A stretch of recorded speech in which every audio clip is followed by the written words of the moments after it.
Assalamualaikum warahmatullahi wabarakatuh. Apa kabar teman-teman hebat? Berjumpa lagi dengan channel Akang Asda TV. Pada kesempatan ini kita akan belajar bahasa Indonesia. Namun, sebelum lebih lanjut, alangkah baiknya kita berdoa terlebih dahulu. Kedua tangan diangkat, berdoa dimulai. Bismillahirrahmanirrahim. Rabbi zidni ilman warzuqni fahman. Ya Allah, tambahkanlah ilmuku dan pertinggilah kecerdasanku. Amin. Baik, teman-teman. Pada kesempatan ini kita akan membahas pantun bagian 2. Pada minggu kemarin kita sudah belajar pantun pada bagian 1. Nah, apa itu pantun pada bagian 2? Berikut penjelasannya. Teman-teman, pada pembelajaran sebelumnya kita sudah menjelaskan tentang pengertian pantun. Nah, sebelum lebih lanjut, alangkah baiknya kita mereview kembali pembelajaran yang sudah kita pelajari pada minggu kemarin. Apakah itu pantun? Pantun adalah bentuk karya sastra yang terikat oleh aturan. Pantun itu sendiri merupakan satu dari sekian jenis puisi lama. Kemudian, pantun juga memiliki ciri-ciri. Yang pertama, tiap bait atau kuplet pantun terdiri atas 4 baris atau larik. Kemudian, tiap larik atau baris biasanya terdiri atas 4 kata dengan jumlah 8-12 suku kata. Ciri yang ketiga, baris pertama dan kedua merupakan sampiran. Yang keempat, baris ketiga dan keempat merupakan isi pantun. Lalu, bersajak AB-AB atau AA-AA. Nah, itu tadi merupakan dari ciri-ciri pantun. Sekarang, kita akan berlanjut ke jenis-jenis pantun. Setelah memahami ciri-ciri pantun, kini saatnya kita mengenal jenis-jenis pantun yang biasa diucapkan ataupun dituliskan seseorang. Berikut ini adalah jenis-jenis pantun berdasarkan tema dan isinya. Yang pertama ada pantun nasihat.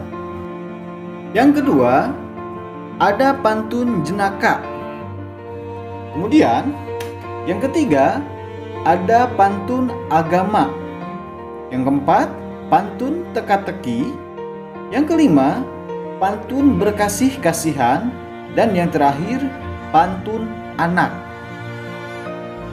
Nah, sekarang yang pertama yaitu pantun nasihat. Pada dasarnya, pantun dibuat untuk memberi himbauan dan anjuran terhadap seseorang ataupun masyarakat. Karena itulah, tema isi pantun yang paling banyak dijumpai berjenis pantun nasihat. Karena itulah, tema isi pantun yang paling banyak dijumpai berjenis pantun nasihat. Pantun yang satu ini memiliki isi yang bertujuan untuk menyampaikan pesan moral ataupun didikan. Berikut contohnya. Di jalan tak sengaja berjumpa daun sugi, ingat manfaat, lantas cepat dibawa. Tiada belajar, tiada yang rugi, kecuali diri sendiri di masa tua. Nah, itu teman-teman merupakan salah satu dari contoh pantun nasihat. Berikutnya, kita akan memasuki pantun yang kedua, yaitu pantun jenaka. Sesuai namanya, jenis pantun yang satu ini memang memiliki kandungan isi yang lucu dan menarik. Tujuannya tak lain untuk memberi hiburan kepada orang yang mendengar ataupun membacanya. Tidak jarang pula, Pantun jenaka digunakan untuk menyampaikan sindiran atau kondisi masyarakat yang dikemas dalam bentuk ringan dan jenaka. Mari kita baca contoh pantun jenaka berikut ini. Duduk manis di bibir pantai, lihat gadis aduhai tiada dua. Masa muda kebanyakan santai, sudah rentak sulit tertawa. Nah, itu tadi adalah pembacaan dari pantun jenaka. Jadi, pantun jenaka ini seperti yang sudah Pak Asda jelaskan tadi, bahwa itu hanya untuk lucu-lucuan dan agar menarik. Jadi, ketika kita nongkrong dengan teman-temannya, bisa bercanda dengan pantun-pantun tersebut. Seperti juga pada acara-acara komedi atau lawakan yang di televisi, nah itu mereka menggunakan pantun-pantun jenaka. Tujuannya yaitu tadi, yaitu untuk hiburan semata. Pantun berikutnya, yang nomor 3, yaitu ada pantun agama.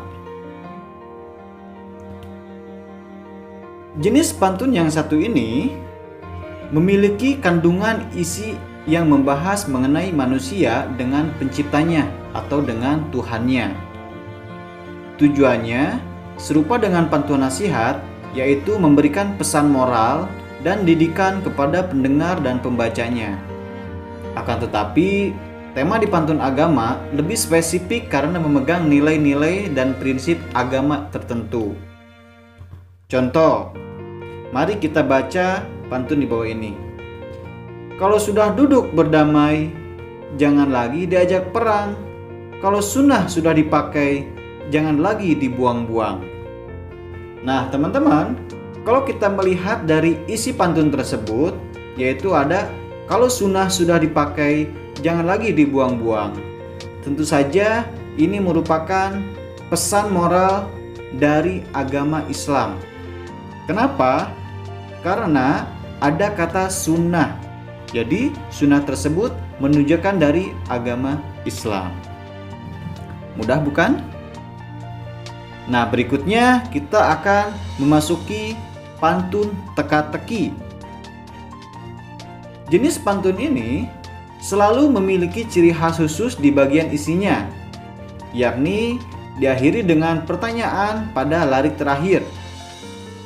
Adapun tujuan dari pantun ini pada umumnya untuk hiburan dan mengakrabkan kebersamaan. Jadi, agar menjadi lebih hangat lagi dengan temannya. Mari kita baca contohnya. Terendak bentan lalu dibeli, untuk pakaian saya turun ke sawah. Kalaulah tuan bijak bestari, apa binatang kepala di bawah. Nah, pada pantun ini, kalau kita bermain berbalas pantun, maka kita harus memberikan jawabannya.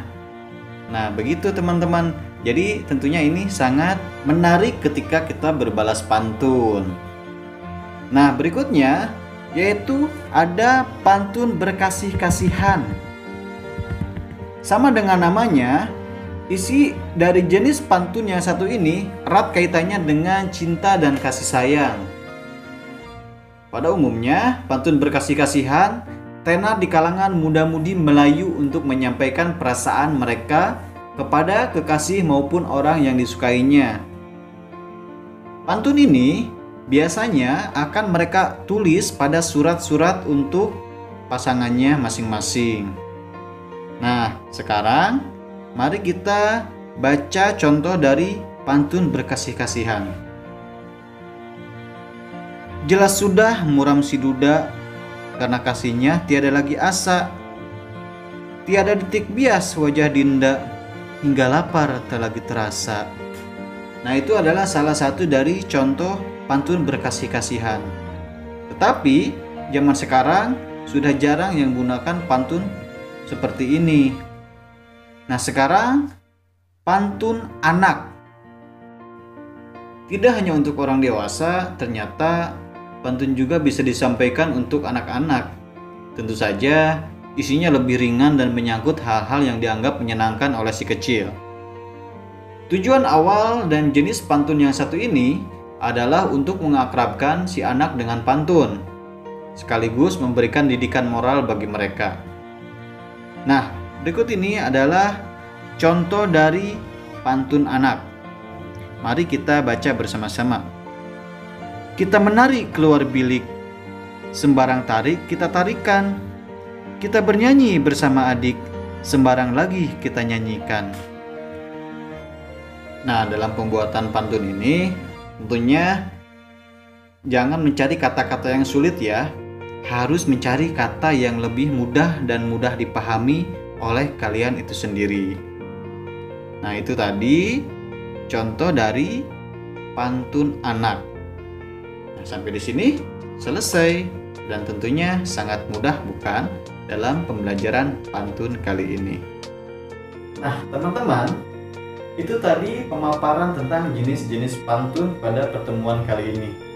Sekarang, agar kalian semakin memahami dan semakin mengerti dari penjelasan tadi, maka silakan kerjakan modul yang sudah kalian ambil kemarin.